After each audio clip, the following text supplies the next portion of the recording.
Hi, everybody. All right. Second time is a charm, so hopefully this will work. I deleted my first live video because my phone fell. Oh, yeah, it fell. So, anyway, so I'll start over. Hi, everybody. Just giving you an update on my Naca process because it has been forever and I owe you all a video.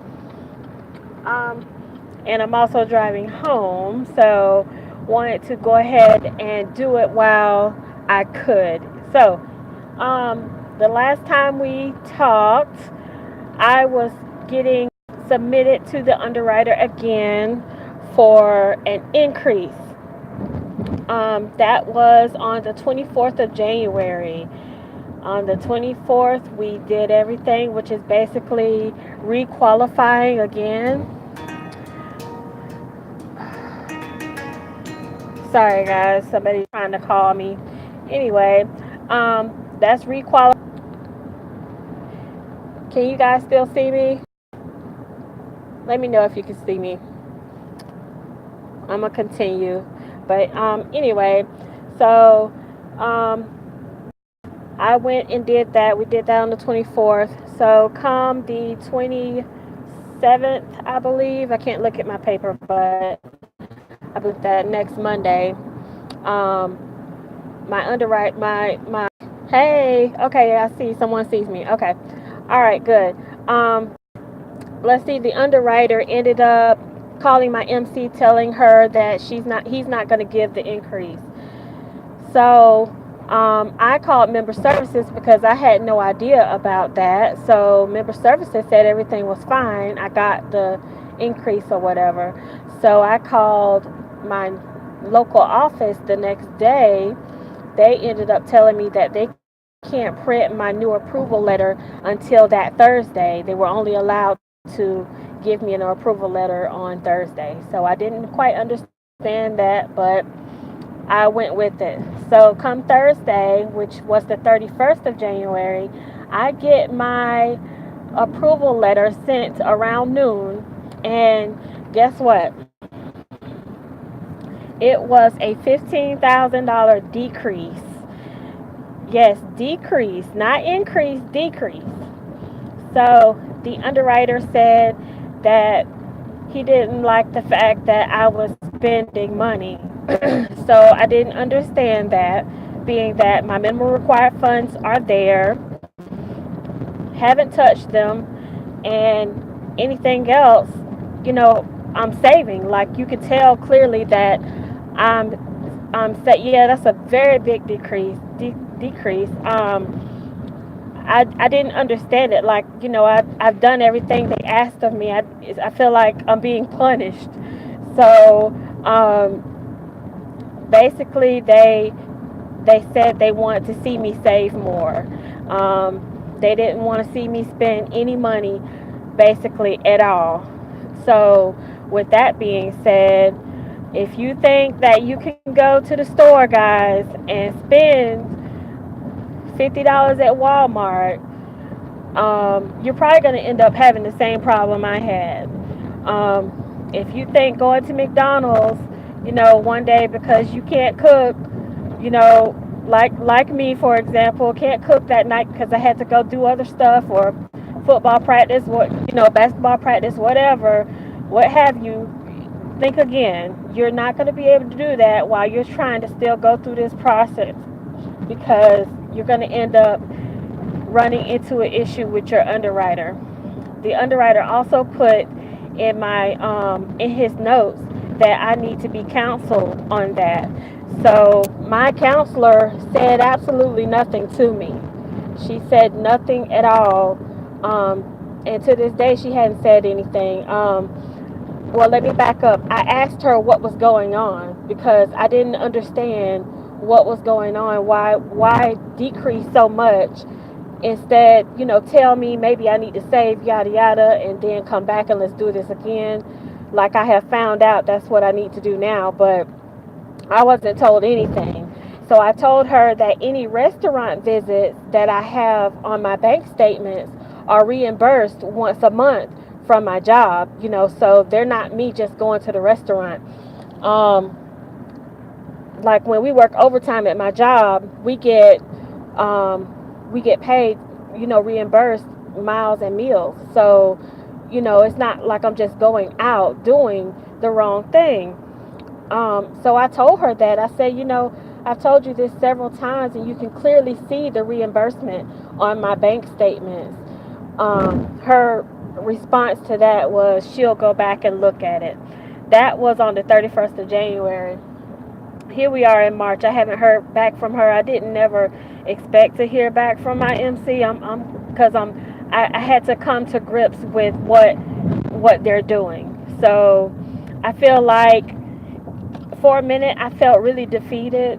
I felt like I'm never gonna get me and my children into a house. That's basically how I felt for quite a while. But in actuality, it's possible. You just got to know what they're looking for.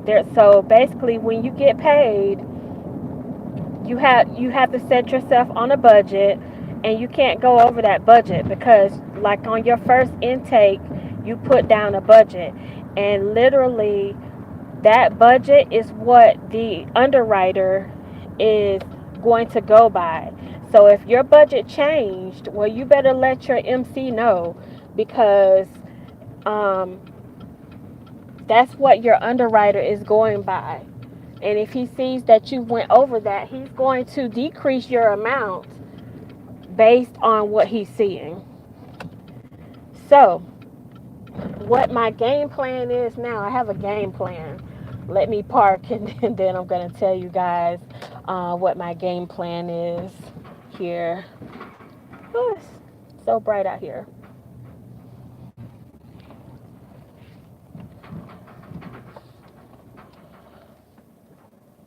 Okay, so I wrote this down. All right. So there is going to be an event. Let's see, this month of March. I'm not going to make this event in March. I heard they're going to have one in April. I wish they'll have one in May, but I know they've got one posted for June already. So what I'm going to do is I've heard this works for a lot of people. I'm bypassing my MC and I'm going to go to one of these events. And I'm going to get requalified at one of these events. So what I've been doing is if I have like everybody needs cash, right? Everybody, you might need cash for anything. So what I've been doing is like at the beginning of the month, I'll withdraw a certain amount of money, 50, $60, whatever, to carry me through the whole month or at least a few weeks, right? I use my debit card for only the important things. I'm still paying my bills on time. I use my same debit card for gas, anything else like that. But anything else, I literally throw the debit card away. So one thing that was really an issue with me in January was that I transitioned my kids from private school to public school. So I had to go back and buy more school clothes for my kids. So they were saying I spent too much money in stores from that too. So that ended up becoming a really big issue for me. But of course, I've kind of got them set with that now. So that's not an issue. So let's see. Even if I need any more cash, I'll do a cash back option instead of just withdrawing money from my account. Because remember, any of those things like any lump sums like $50 or more, you're gonna have to answer for. So, say you go to Walmart and you're spending $100, well, you're gonna end up having to answer for that. Um, in the long run. You might not have to answer for it right up front, but you're going to end up having to answer for it in the long run. So let's see what else I wanted to tell you. So with your bank statements, the less transactions, the better. So just do still pay your bills on time. Don't stop that, but save as much money as you can. Even if you've got your minimum required funds saved, they still want to see you save past that. So continue saving. If you've got a checking account and a savings, and you've got some dumped into your savings like I do when I get paid, keep that going. Just don't withdraw from it unless it's like literally an emergency. Um, Taxes. I know everybody's got their tax money coming or they've gotten it. That's all great. But if you have your tax money going into your main bank account, you might incur a problem. You might have a problem in the end because if you think that you're going to go spend that money, you're going to have to answer for that. Why, they might not tell you, well, no, it's okay. You can go do whatever you want to. That's a one time payment. Okay, well, you're going to end up probably having to answer for that too. So I personally, I've always had mine come to a prepaid card, which I do. I've always had mine come to a prepaid card and, did it like that. So you might want to do the same thing. Let's see. So that's pretty much all I have been doing is trying to figure out ways to where I don't have to touch my bank account at all for anything. So I've made sure I've taken care of my kids and what their needs are. But I mean, I won't say just don't touch your bank account because you need to live, you're gonna have to buy food. Just try to stick to a realistic budget.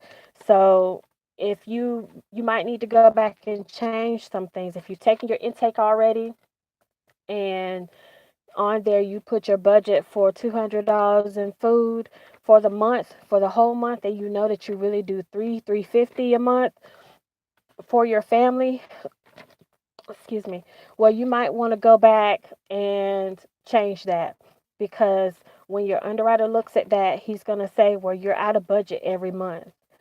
So if you're out of budget every month, then I'm counting that against you in how much house you can afford because you might not be able to make your house payments on time. So it might sound really bad, but take it from me, from my personal experience here, it can happen to you. Now, again, everybody's situation is different, and this might not happen to you, but it most definitely happened to me. I know I've put a bunch of kind of um, discouraging videos up, but this is just my progress and my process from what has happened to me.